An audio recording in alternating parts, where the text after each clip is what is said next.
इस वक्त की सबसे बड़ी खबर यही कि मोदी मंत्रिमंडल विस्तार को लेकर हलचल जबरदस्त तरीके से बढ़ गई है।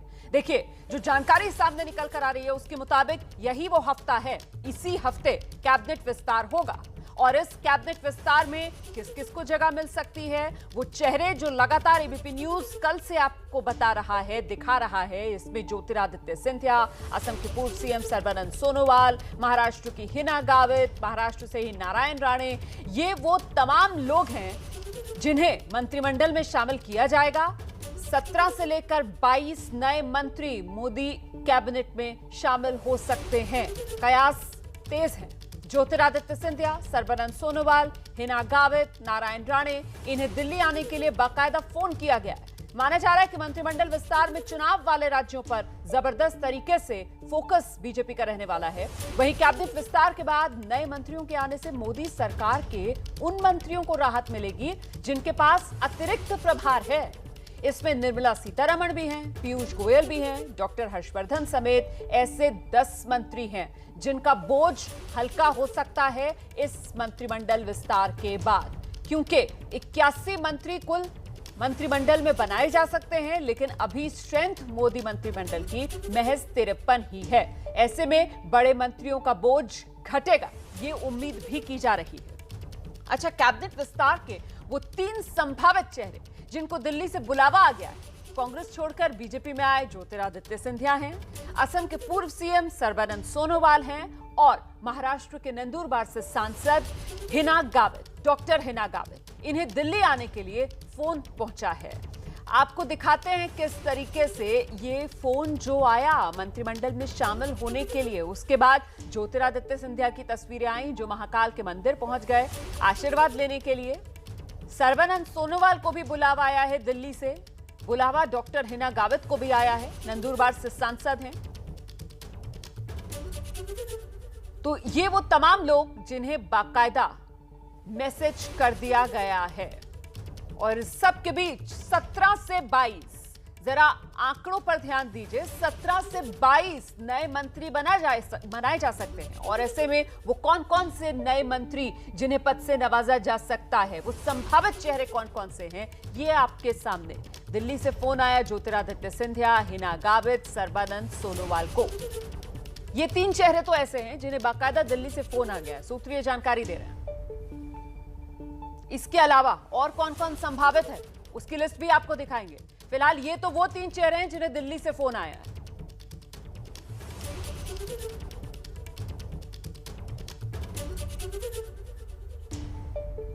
तो जिन्हें दिल्ली से न्योता पहुंच चुका है उसमें ज्योतिरादित्य सिंधिया भी हैं। जी हां, ज्योतिरादित्य सिंधिया उन संभावित चेहरों में से एक जिन्हें मोदी मंत्रिमंडल विस्तार में जगह मिलनी तय मानी जा रही है। इसकी संभावना और पुख्ता इसलिए हो गई है क्योंकि ज्योतिरादित्य सिंधिया को दिल्ली आने के लिए फोन पहुंच चुका है। और इस सब के बीच ज्योतिरादित्य सिंधिया ने उज्जैन में महाकाल मंदिर में जाकर बाबा महाकाल का आशीर्वाद लिया, पूजा अर्चना की। ये तस्वीरें आपके सामने, उज्जैन महाकाल मंदिर जब पहुंचे ज्योतिरादित्य सिंधिया। अच्छा, सिंधिया से कैबिनेट विस्तार को लेकर हालांकि जब सवाल पूछा गया तब उन्होंने कोई जवाब नहीं दिया।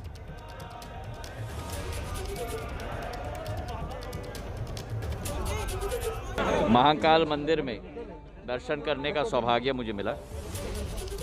इस मंदिर के साथ सिंधिया परिवार की अंतरात्मा की भावना जुड़ी हुई है। जब जब मैं उज्जैन आता हूँ तो महाकाल के दरबार में ढोक लगाना हमारा धर्म और दायित्व दोनों है। मेरी यही कामना है कि इस कोरोना के युद्ध में मानव जाति को भगवान आशीर्वाद प्रदान करे, विजयश्री प्रदान करें और उसी के साथ एक अमन चैन का वातावरण हमारे प्रदेश में रहे, सुख समृद्धि के रास्ते में हम लोग चलते रहें, विकास और प्रगति होते रहे और एक आध्यात्मिक विकास भी हर भारतीय नागरिक का भगवान महाकाल के आशीर्वाद से होता रहे। आज दिल्ली से बुलावा आ गया। अब यहाँ से मैं जा रहा हूँ कई जगह श्रद्धांजलि अर्पित करने के लिए, फिर बीजेपी कार्यालय भी मैं जा रहा हूँ, 2-3 लोगों के यहाँ भी जा रहा हूँ और ऐसा ही विस्तृत दौरा रोज की तरह आज। चलिए, बहुत बहुत धन्यवाद।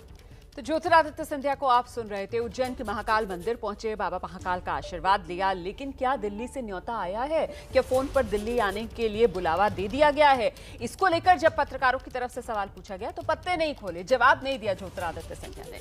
उधर महाराष्ट्र के पूर्व मुख्यमंत्री नारायण राणे भी उन नए संभावित चेहरों में से एक हैं जिन्हें मोदी कैबिनेट विस्तार में जगह मिल सकती है। नारायण राणे पणजी से निकल चुके हैं और माना यह जा रहा है कि नारायण राणे दिल्ली के लिए ही निकले हैं।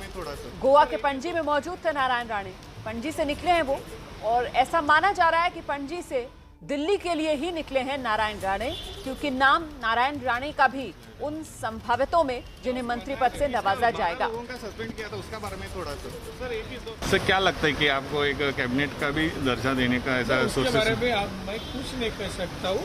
मैं पहुँचने के बाद मुझे जानकारी मिलने के बाद मैं कहूँगा। सर आज जेपी नड्डा जी बुलाया क्या सर अमित शाह जी?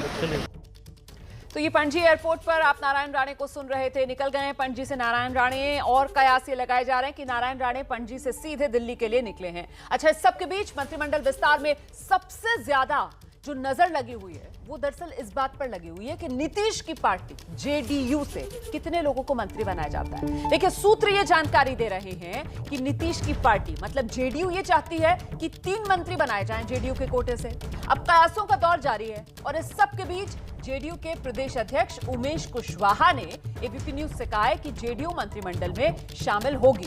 तो जेडीयू मंत्रिमंडल में तो शामिल होगी, ये तो तय माना जा रहा है, लेकिन आखिरकार जेडीयू के कोटे से कितने मंत्री, क्योंकि जेडीयू की तरफ से ये माना जा रहा है कि 3 मंत्री पद मिलने की आस है।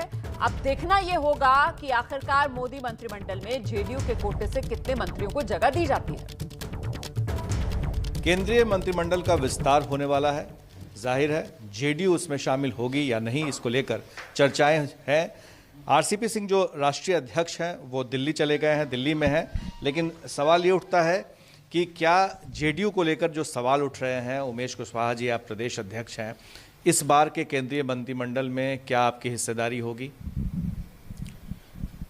एक बात हम स्पष्ट बताना चाहते हैं, केंद्रीय मंत्रिमंडल के विस्तार में जनता दल यूनाइटेड शामिल होगी, और ये हिस्सेदारी क्या होगी ये सब तो विशेषाधिकार हमारे नेता का है, और केंद्रीय मंत्रिमंडल में किनको क्या जगह मिलेगा, कौन से मंत्री कौन बनेंगे, ये विशेषाधिकार माननीय प्रधानमंत्री जी का है। तो उस पर आप थोड़ा इंतजार कर लीजिए, निश्चित रूप से बहुत जल्दी ही सामने से बात आ जाएगी। पर एक सवाल उठ रहा है लगातार, और वो ये कि कितने मंत्री बनेंगे, क्योंकि पिछली बार जो मंत्रिमंडल का विस्तार हुआ था उसमें एक सांकेतिक रूप से दिया जा रहा था जिसे मुख्यमंत्री नीतीश कुमार ने इनकार कर दिया था। तो इस बार क्या एक से ज़्यादा होंगे या फिर एक ही होगा? हम संगठन चला रहे हैं, संगठन पर बात कर रहे हैं। जो केंद्रीय मंत्रिमंडल के विस्तार पर चर्चा आप कर रहे हैं, इस पर विस्तार से हम आपको यही बताना चाहेंगे कि केंद्रीय मंत्रिमंडल में हमारी पार्टी शामिल होगी, और उस पर किनको कितना क्या जगह मिलेगा इस पर विस्तार से हम लोग के नेता बताएंगे, और जो हमारे जो प्रधानमंत्री माननीय प्रधानमंत्री जी हैं किनको कौन सा जगह देंगे इस पर विस्तार से रखेंगे। धन्यवाद। पर एक सवाल और उठता है उमेश कुशवाहा जी कि इस बार जो है जेडीयू और बीजेपी, क्योंकि जेडीयू बाहर है केंद्रीय मंत्रिमंडल से, तो लगातार सवाल उठते रहे हैं कि डबल इंजन की सरकार है, डबल इंजन की सरकार है, लेकिन केंद्र में शामिल होने से आपको लगता है कि वाकई में धरती पर डबल इंजन की सरकार होगी और इसका फायदा होगा? दोनों जगह केंद्र में भी और बिहार में भी पूरे 5 साल सरकार चलेगी, एनडीए का सरकार चल रही है पूरे मजबूती के साथ। हम लोग अलग अलग नहीं हैं, पूरे एकजुट है, एक साथ हैं। और इस बीच एबीपी न्यूज ने आपको बताया था कि मोदी सरकार में सामाजिक न्याय अधिकारिता मंत्री हैं थावरचंद गहलोत। थावरचंद गहलोत को कर्नाटक का राज्यपाल बना दिया गया। इस वक्त की ये बड़ी खबर है, सूत्रों के हवाले से ये जानकारी मिल रही है कि थावरचंद गहलोत ने पीएम मोदी को अपना इस्तीफा भी भेज दिया है। मोदी सरकार में सामाजिक न्याय मंत्री थावरचंद गहलोत को राज्यपाल बना दिया गया है। कर्नाटक के गवर्नर बनाए गए हैं थावरचंद गहलोत, और अब खबर यह आ रही है कि थावरचंद गहलोत की तरफ से मंत्री पद से इस्तीफा भेज दिया गया है। और अभी तक जो बड़ी खबर है वो ये कि 8 राज्यों के गवर्नर बदले गए। तो इन 8 राज्यों के जो गवर्नर बदले गए हैं इसमें कौन कौन शामिल है? एक तो थावरचंद गहलोत जो पहले केंद्रीय मंत्री थे और अब उनको कर्नाटक का गवर्नर बना दिया गया है। रमेश बैस को आप देख रहे हैं, त्रिपुरा के गवर्नर थे पहले, अब झारखंड का गवर्नर बना दिया गया है। एसएन आर्या हरियाणा के गवर्नर थे, त्रिपुरा के गवर्नर अब बनाए गए हैं आर्य साहब। बंडारू दत्तात्रेय हिमाचल के गवर्नर थे, हरियाणा के नए गवर्नर बना दिया गया है बंडारू दत्तात्रेय को। पीएस श्रीधरन पिल्लई पहले मिजोरम के गवर्नर थे, अब गोवा का गवर्नर बना दिया गया है पीएस श्रीधरन पिल्लई को। हरिबाबू कंभपति बीजेपी नेता आंध्र प्रदेश के, इन्हें मिजोरम का नया गवर्नर बनाया गया है। अच्छा, मंगूभाई पटेल बीजेपी नेता गुजरात से आते हैं, मध्य प्रदेश के गवर्नर बनाए गए हैं मंगूभाई पटेल। और साथ ही राजेंद्र लेकर पूर्व मंत्री गोवा के, इन्हें हिमाचल का गवर्नर बनाया गया है। तो 8 राज्यों के गवर्नर बदल दिए गए। इसमें कुछ नए चेहरे शामिल किए गए हैं और कुछ पुराने गवर्नर्स जिनको दूसरे राज्य में नई जिम्मेदारी दी गई है।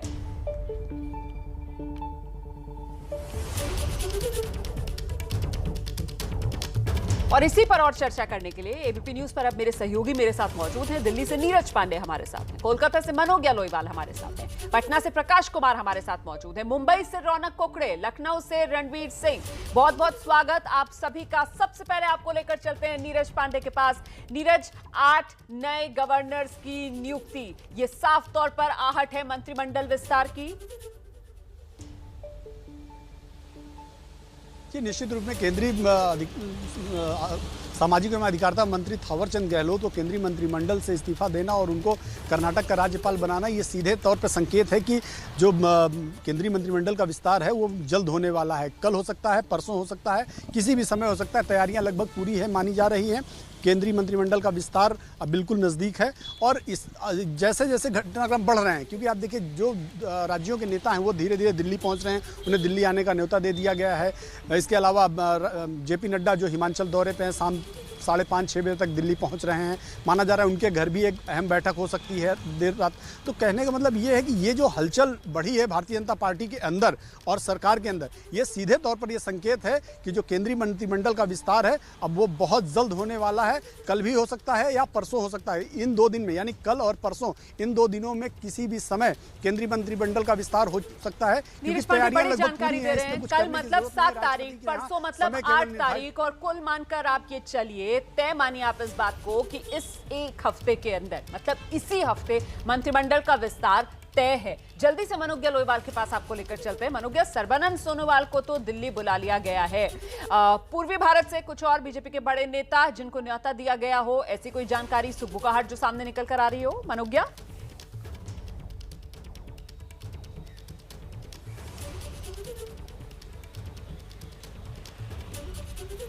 अब जितने नाम हैं ये पहले ही प्रचलन में थे, लेकिन दिनेश त्रिवेदी का नाम या लॉकेट चैटर्जी का नाम या शांतनु ठाकुर का नाम, ये वो नाम है जो फिर एक बार सरफेस कर रहे हैं। ये इस तौर पर कि ये वो लोग हैं जिन्हें हो सकता है संभवतः दिल्ली से आज ही कॉल आ जाए। दिनेश त्रिवेदी के पास दरअसल एक्सपीरियंस है मिनिस्ट्री में काम करने का, फॉर्मर रेलवे मिनिस्टर रहे हैं और उसके साथ साथ कई बार, यानी कि 2 बार मंत्री पद भी संभाला है। लेकिन उनके साथ एक खासियत ये है कि वो प्रधानमंत्री नरेंद्र मोदी के करीबी भी माने गए हैं और हाल ही में तृणमूल कांग्रेस छोड़कर बीजेपी में शामिल हुए थे। उसके बाद घर वापसी उन्होंने टीएमसी में नहीं की है, तो हो सकता है उनको इसका इनाम भी दिया जाए। लॉकेट चैटर्जी ज़मीनी स्तर पर लड़ाई कर रही थी, लेकिन उत्तर बंगाल से निशित प्रामाणिक और उनके साथ साथ शांतनु ठाकुर, जिनका मथुआ वोट बैंक काफ़ी स्ट्रांग माना जाता है। हालांकि परफॉर्मेंस बीजेपी की बहुत अच्छी उनके इलाके में रही नहीं है।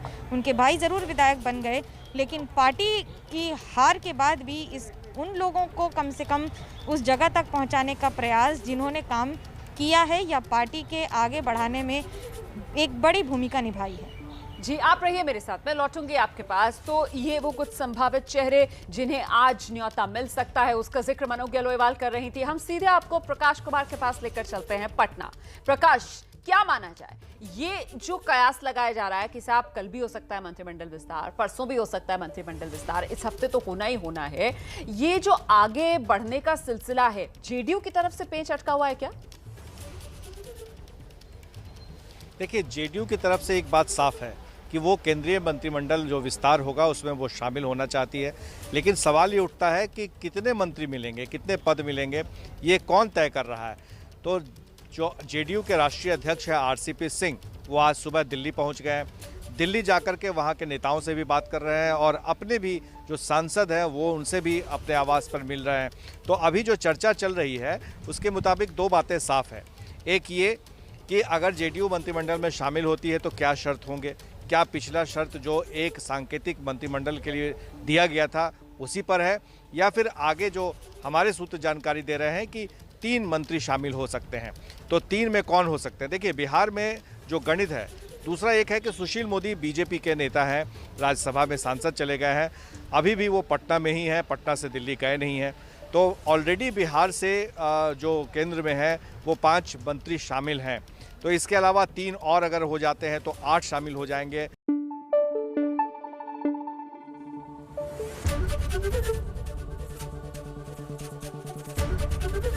एबीपी न्यूज आपको रखे आगे।